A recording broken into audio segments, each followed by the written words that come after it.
So let me start by saying thank you to our hosts.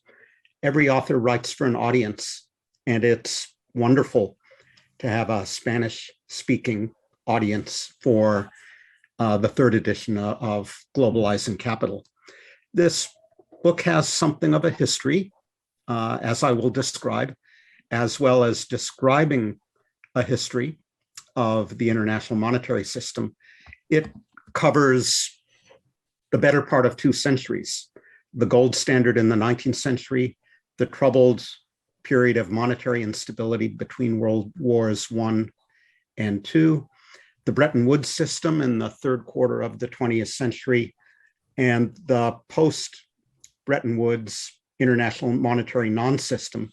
The second and third editions of the book added a discussion of the euro and the early 21st century, after which we had a decade of crises, starting with the global financial crisis, covered in the new chapter 7, appended to the third edition. And I can't resist the temptation to show you how the cover has evolved over those 3 editions. You can see the young Chinese boy. This was rather prescient, anticipating the role of China in the international monetary and financial system in 1998. Well, the young boy had grown to manhood by 2008 here in the second edition, and mirroring China's own demographics, you can see that he is rather elderly, although still studying his financial newspaper. So I can't cover this in entire 2 centuries of history in a few minutes. What I would like to do instead is to commemorate or mark the fact that we are currently observing the 50th anniversary of the end of the Bretton Woods system. The curtain was rung down on Bretton Woods, if you will, on August 15th, 1971, exactly 50 years ago, at Camp David by President Richard Nixon, who you can see here in the middle, surrounded by his economic brain trust. Immediately to Nixon's right is his Treasury Secretary, the Texan John Connally, who famously remarked, "The dollar is our currency, but your problem," an observation that is still current in 2021. To Connally's right is the chairman of the Fed, Arthur Burns, who was notorious for arguing that monetary policy had nothing to do with inflation, and the Federal Reserve couldn't do anything to tame the growing inflation problem. To Nixon's other side is the late, great George Shultz, then Secretary of Labor. Shultz's face betrays the fact that he wasn't so happy about evidently about the discussions going on at Camp David. And I think the last gentleman here to Nixon's left is Paul McCracken of the Council of Economic Advisors. The Bretton Woods system was special. The Bretton Woods Monetary Conference in 1944 was the one time in history when a global monetary system emerged in whole cloth, in other words, emerged fully formed out of an international negotiation. So prior changes in international monetary relations and institutions were ad hoc, or the accumulation of a set of separate national decisions. And the same has been true of the international monetary non-system that followed Bretton Woods starting in the 1970s. That Bretton Woods was different reflected special circumstances. It reflected the fact that 1944 was the United States' unipolar moment when it was far and away the dominant international monetary and financial power, at least of what we then called the free world. And it could heavily shape the course of negotiations. There existed in 1944 what political scientists refer to as an epistemic community. In other words, a community of experts who broadly agreed on the desirable form of the post-war monetary order. And in 1944, World War II was still underway, making it urgent that the countries assembled at Bretton Woods reach an agreement sooner or later. The 30 years that followed the Trente Glorieuses, the French are fond of saying, was a period of rapid economic growth. In the advanced economies, economic growth faster than in any comparable period before or since. So the coincidence of rapid growth and Bretton Woods encourages the belief that there was something special and something causal about the effects of Bretton Woods, favorable effects of Bretton Woods on the global economy. You know, all of this is to say that there will be no new Bretton Woods monetary conference in our future, that the very special circumstances that allowed Bretton Woods to succeed will be difficult, if not impossible, to replicate in the 21st century. Our world, therefore, and our international monetary system clearly are different, although there is dispute over how different. So there are some authors, such as Reinhardt and Rogoff, whose recent article I reproduce here on the right, who say the current international monetary non-system is not all that different, actually, from Bretton Woods. Exchange rates were not flexible under Bretton Woods, but they're not all that flexible today. Capital controls on international capital flows were widespread under Bretton Woods, but many emerging markets, including China, retain consequential capital controls today. The US dollar was the dominant international currency under Bretton Woods, and it remains far and away the dominant international and reserve currency today. So that's one view. My view is otherwise. I would argue that our current international monetary system does differ significantly from Bretton Woods. First of all, we have had the wholesale removal of capital controls by developed or advanced economies, making their financial situation entirely different from Bretton Woods. While some emerging markets retain capital controls, the rise of capital mobility toward and affecting emerging markets has been significant relative to the third quarter of the 20th century. The post-Bretton Woods period has seen a sharp increase in the share of emerging markets and in the share of the world's population living under democratic and republican political systems. And a central argument of globalizing capital is that political democracy creates pressure for capital account liberalization and for directing policy at goals other than simply stabilizing the exchange rate. It's no longer possible to simply subordinate monetary policy to the imperatives of exchange rate flexibility. So there is the need for greater exchange rate flexibility than in earlier periods of more limited political democracy like the gold standard era. There's a need for greater exchange rate flexibility today. So there you have in one slide the argument of globalizing capital. The collapse of Bretton Woods also had a number of unanticipated consequences. Number one, it gave rise to what international monetary economists refer to as the Musa Puzzle, after Mike Musa, the University of Chicago professor and longtime chief economist at the International Monetary Fund, was first to observe. Musa observed that along with greater nominal exchange rate variability following the collapse of Bretton Woods, came greater real exchange rate variability or volatility. So for University of Chicago professors who think that money is neutral and that it shouldn't affect the real economy, this was something of a puzzle. If you're more Keynesian inclined, like I tend to be, then it's not so much of a puzzle that money is non-neutral and that greater nominal exchange rate flexibility translates into greater variability of relative prices and therefore of resource allocation. So you see here in this vertical line before Bretton Woods and after Bretton Woods, I show you the real exchange rate, the relative price of imports and exports, if you will, and you can see how it became much more volatile after the collapse of Bretton Woods.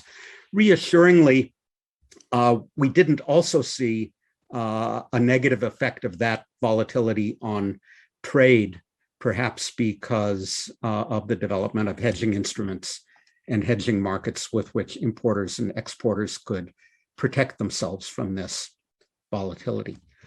A second surprise following the collapse of Bretton Woods was that the expected decline in the demand for international reserves did not materialize. And to the contrary, we saw an even more rapid increase in the demand by central banks and governments for foreign reserves, mainly dollar reserves, but foreign reserves more broadly. And you can see from the figure on the right that the recent rise has been dominated by China, by other emerging markets in Asia, the black line, and to a lesser extent by Japan, all of which recognized that countries needed more reserves to neutralize the effects of capital flow surges, which were growing larger and larger with the passage of time. Some economies accumulated reserves in the course of intervening in the foreign exchange market to prevent their currencies from appreciating. That is the so-called mercantilist motive, in order to maintain their export competitiveness, in other words. And the Asian crisis led to widespread adoption of what is called the Greenspan-Guidotti rule after the central banker and Argentine finance minister who first pointed to the idea that central banks should hold enough reserves to finance any current account deficit and pay off all the short-term debt that might mature over the course of the coming year. And you can see that central banks took that to heart, especially after the Asian financial crisis. Here. A third surprise was that the move to greater exchange rate flexibility was less than generally expected. So I should offer a mea culpa here. I was among those who thought that due to the rise of capital mobility and the spread of political democracy, countries in general would move in the direction of freer floating. And you can see that only a minority of global GDP, I'm showing you shares of global GDP in the figure on the right, countries accounting only for a minority, maybe a third of global GDP, have moved to free floating. The others continue to maintain fixed exchange rates or operate crawling pegs or managed floats.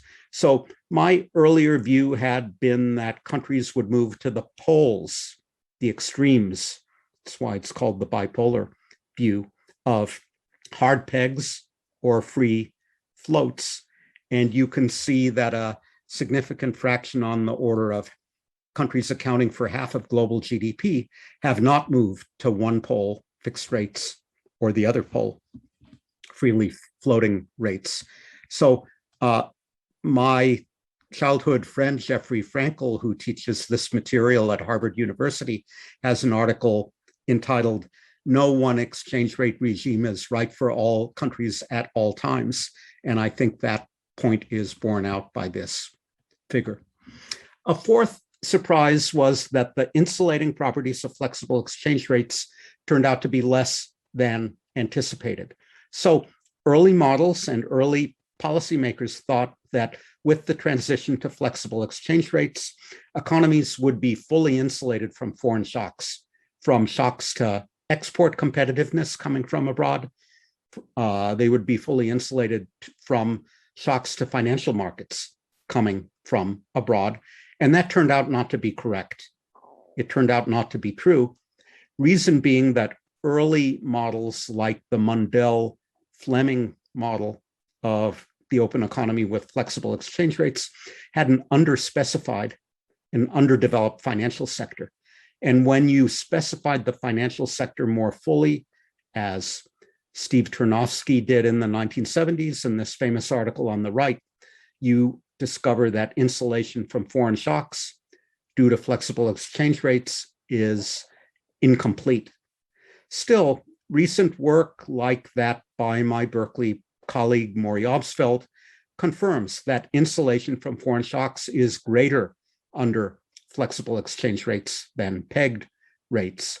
It's simply that insulation simply is not complete under flexible rates. A fifth and final surprise was that the Trifan Dilemma did not disappear following the collapse of Bretton Woods. So the Trifan Dilemma was that the US did not have enough gold to provide international reserves, safe and liquid US Treasury bonds to be held as international reserves to the rest of the world all by itself indefinitely, because the US government had a fixed amount of gold and it couldn't convert those Treasury bonds into gold as the stock of Treasury bonds held by foreign monetary officials rose indefinitely.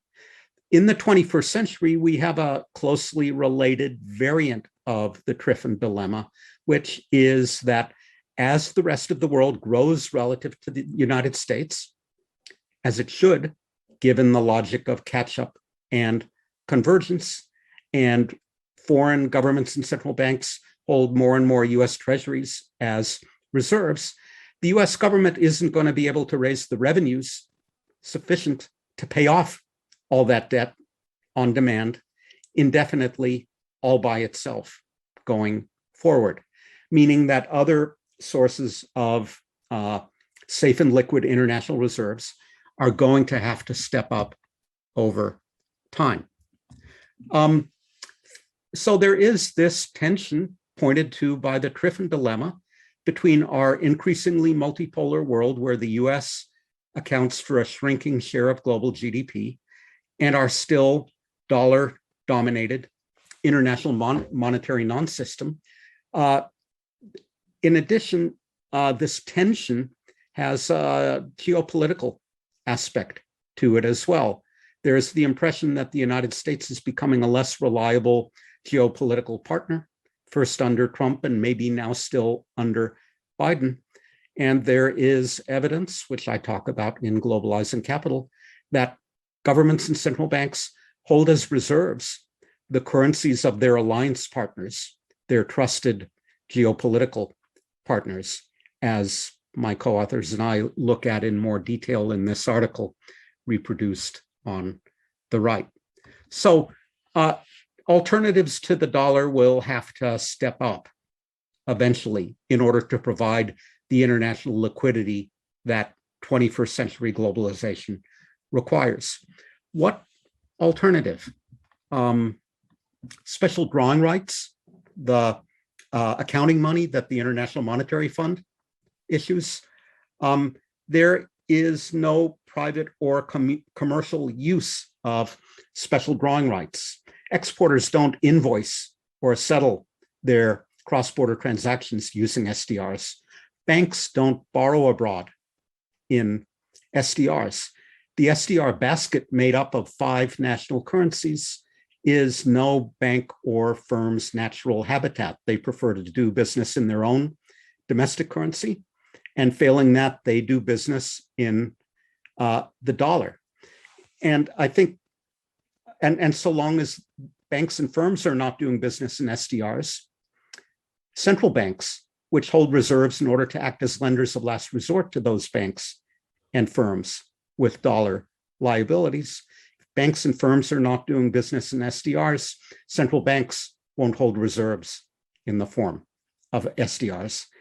And finally, there's the fact that we need an international lender of last resort when a bad thing happens to the global economy. When Lehman Brothers failed in September of 2008, when the US commercial paper market all but seized up in March of 2020, the de facto international lender of last resort is the Federal Reserve, which has swap lines, dollar swap lines with central banks around the world and can inject a large amount of dollars into the global economy if the need arises. If there's a sudden demand for international liquidity, it can do that over a weekend. The IMF is not empowered to do the equivalent in SDRs over a weekend. As we've seen with the recent SDR allocation earlier this year, it takes many months, even years, to get the agreement of the IMF's shareholders, its member governments, to a new SDR issuance.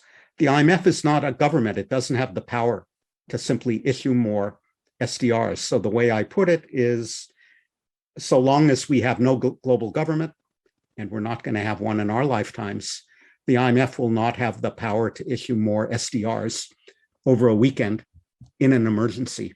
And the SDR will not supplant the dollar and other national currencies in the international monetary system. Other national currencies with big platforms like the euro and the Chinese renminbi. That's what I argued about a decade ago in this other book, that the international monetary system would become tripolar, if you will, with a role for the euro, the renminbi, and the dollar. But there hasn't been much progress in that direction in the intervening decade. The share of international reserves held in euros is the same as it was a decade ago. The share held in Chinese renminbi is up from 0 to 2%. Not much progress in an absolute sense. So that's why I write here. I'll keep arguing that this is going to happen until I'm right. I give you a forecast, larger role for the euro and the renminbi, but I'm not giving you a date as well, that being the first rule of forecasting. What are the obstacles? In the case of the euro, I think the principal obstacle is a shortage of investment grade, AAA rated sovereign debt securities. So there are only 4 AAA rated euro area countries: Germany, France, Netherlands, Austria. If you add up their government bonds, as I've done here, $3 trillion worth or so, that is, as we say in the US, small potatoes compared to $16 trillion worth of US Treasury securities at the end of 2019. So the Europe, and that's the argument of this working paper, which Daniel Gross and I wrote for the European Commission last year. The European Recovery Fund, the 850 euro bond issue backed by the full faith and credit of the European Union as a whole, goes a small way in the direction of correcting this imbalance. But 850 billion euros is a drop in the bucket relative to what are now more like 23 trillion US Treasury bonds outstanding. So there simply aren't enough euros to be held as international reserves. Many of what has been issued are held by Europe's own commercial banks to meet their capital requirements, or have been bought up by the European Central Bank in the course of its asset purchase programs. They're not available to the People's Bank of China or the Bank of Japan or whomever. In the case of the Chinese renminbi, there are capital controls limiting the access to Chinese financial assets by foreigners. But I think the obstacle there is mainly political. Every true international currency in history has been the currency of a political republic or democracy, starting with the Republican city-state of Venice, which I show you at the top, Genoa, Florence, the Dutch Republic, Great Britain in the 19th century, the United States in the 20th, because central bank reserve managers and others value checks and balances on arbitrary action by the executive. They value the fact that the issuing government can't arbitrarily change the monetary rules of the game. So there was talk during the Trump era that central banks might move away from the dollar because Mr. Trump might arbitrarily change the rules of the monetary game and not pay foreign holders of US treasuries or something like that. I think China under President Xi has been moving in the wrong direction of concentrating more power at the top. If they can change the rules of the game for Alibaba and WeChat, why can't they change the rules of the game affecting foreign central banks holding renminbi as reserves? So that's why I don't think Shanghai, shown at the bottom, and the Chinese renminbi will become serious rivals to the dollar in the very short run. It's conceivable that making the People's Bank of China independent of politics, making financial regulators in China independent of politics would be enough to enhance the attractions of the renminbi. But again, I don't see China obviously moving now in that direction. What about cryptocurrencies, stablecoins, central bank digital currencies? In my view, only central bank digital currencies are here to stay. And they will change domestic payments, but they will not change cross-border payments. Cryptocurrencies like Bitcoin are too volatile to be attractive as a form of reserves by very conservative, risk-averse central bank reserve managers. Stablecoins like Tether and US dollar coin, which are ostensibly pegged one-to-one to the actual dollar, the stability of those pegs, I think, is an open question. Tether holds only a fraction of its backing for its stablecoin in the form of liquid assets, high-quality liquid assets. So Tether, and I would argue to an extent US dollar coin, are subject to the same kind of speculative attack problems that have historically collapsed pegged exchange rates. So if stablecoins collapse, they're not going to be attractive as a medium for cross-border payments either.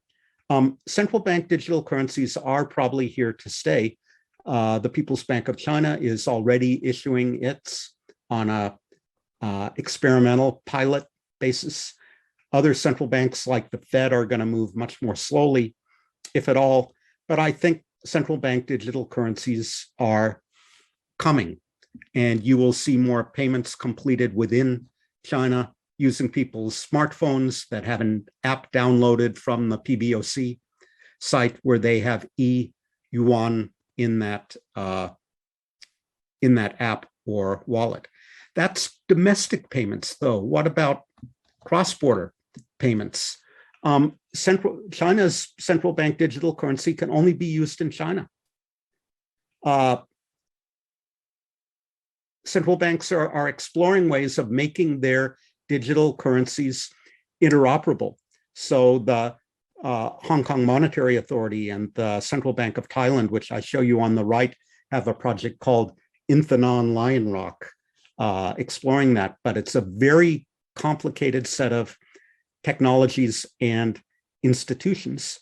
Others, like the Bank for International Settlements, imagine a single blockchain, a single platform on which 120 different central bank digital currencies could circulate and be exchanged for one another. But imagine how complicated that would be to design and operate, and importantly, govern. Who would be responsible for making decisions about how it worked? Governance of that system would be immensely more complicated than governance of the World Trade Organization, for example. So I don't think central bank digital currencies will alter the structure of the international monetary system, significantly affect cross-border payments for the foreseeable future. And that is true of China's central bank digital currency, as I said, can only be used when you're in China, can only be used for relatively small retail transactions, not interoperable with other CBDCs, therefore unlikely to change the structure of the international monetary system. So let me conclude by asking, are we better or worse off today than under Bretton Woods? I don't know about better or worse. Economists are better at making positive judgments than normative judgments. But the positive judgment or statement would be, although there is continuity between the Bretton Woods system and what we have today, the current system is significantly different. Today, we have greater capital mobility than under Bretton Woods, fewer controls, more political democracy, and a more multipolar world economy. There's no going back to Bretton Woods, therefore. But the same kind of tensions that afflicted Bretton Woods are evident today. These include the mismatch between dollar dominance and our increasingly multipolar world economy, the 21st century Trifan Dilemma, and the fact that we continue to rely on the good offices and the swap lines of a national central bank, the Fed, for global liquidity. I don't see a clear way of relieving these tensions in the short run. All we can do is hope that the euro and the Chinese renminbi will overcome their obstacles and that the Fed will continue to recognize and act on its international responsibilities. So I continue to expect, given these tensions, international monetary and financial turbulence going forward. We've had a crisis roughly once a decade. That's permitted me to do successive editions of this book. Maybe we should look forward, if I have the energy, to another edition in 2028. Thank you very much.